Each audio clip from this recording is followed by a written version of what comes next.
গ্রাহক আস্থায় ফিরবে দিন, দেশ গড়ায় অংশ নিন। এই স্লোগানে ইসলামী ব্যাংক কুমিল্লা শাখার উদ্যোগে গ্রাহক সেবা মাস উপলক্ষে ছাত্র জনতা ও ওলামা মাশায়েখ ও ডিপোজিট হোল্ডারদের সাথে মতবিনিময় সভা অনুষ্ঠিত হয়েছে।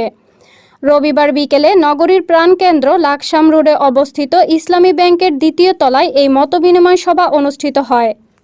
মতবিনিময় সভায় পবিত্র কোরআন থেকে তেলাওয়াত করেন ইসলামী ব্যাংক বাংলাদেশ পিএলসি কুমিল্লা শাখার আরডিএস অফিসার মোহাম্মদ আয়াতুল্লাহ হেলালি ও অনুষ্ঠানের স্বাগত বক্তব্য রাখেন কুমিল্লা শাখার সিনিয়র ভাইস প্রেসিডেন্ট ও শাখা প্রধান মোহাম্মদ আজিজুল হক। প্রধান অতিথি হিসেবে বক্তব্য রাখেন সিলভার ডেভেলপার্স লিমিটেডের চেয়ারম্যান বিশিষ্ট ব্যবসায়ী রোটারিয়ান অধ্যাপক ফারুক আহমেদ।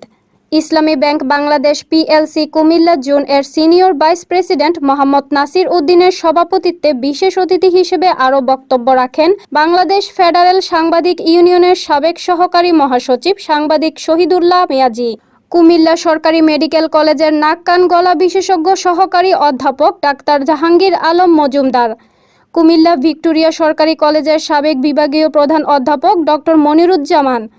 অনুষ্ঠানটি সঞ্চালনা করেন Islami bank Bangladesh PLC senior principal officer Mohammad Mozammel Haque. গ্রাহকগণের পক্ষ থেকে বক্তব্য রাখেন দারুল ইসলাম মডেল মাদ্রাসার পরিচালক মোহাম্মদ ইব্রাহিম ফয়সাল, গ্রামীণ হাউজিং অ্যান্ড ডেভেলপার্স এর চেয়ারম্যান রোটারিয়ান মোহাম্মদ শহীদ ইসলাম মজুমদার, রমনা ইন্টারন্যাশনাল মোটরস এর প্রোপাইটর সিআইপি মোহাম্মদ মনির হোসেন। ইসলামী ব্যাংক একটা প্রতিষ্ঠান, ইসলামী ব্যাংক যেন এই দুঃসময় অন্তত বড় একটা ফান্ডে নেই, কয়েকটা পরিবারকে যেন অন্তত একটা সিগনেটরি প্রজেক্ট, একটা ঘর করে দিলে একটা বাথরুম অল্প টাকাও করা যায় ইয়াতে সৌজন্যে ইসলামী ব্যাংক বাংলাদেশ লিমিটেড, এর চেয়ে বড় আর কোনো কাজ হইতে পারে না। একটা মানবতার পাশে তারা দাঁড়াবে, এটা সাংবাদিক সাহেব আছেন একমত হবেন। আমার মনে হয় তাইলে ব্যাংক আবার তার পুরো জায়গায় ফিরে যাওয়া অনেক সোজা হবে।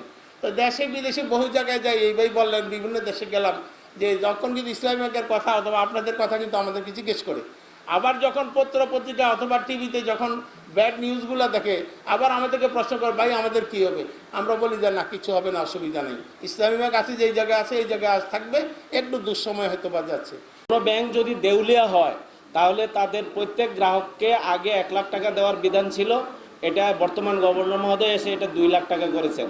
বাংলাদেশ 1971 সাল থেকে প্রতিষ্ঠিত হওয়ার পর থেকে, স্বাধীন হওয়ার পর থেকে এই পর্যন্ত বাংলাদেশ কোনো ব্যাংক এই পর্যন্ত দেউলিয়া হয় নাই।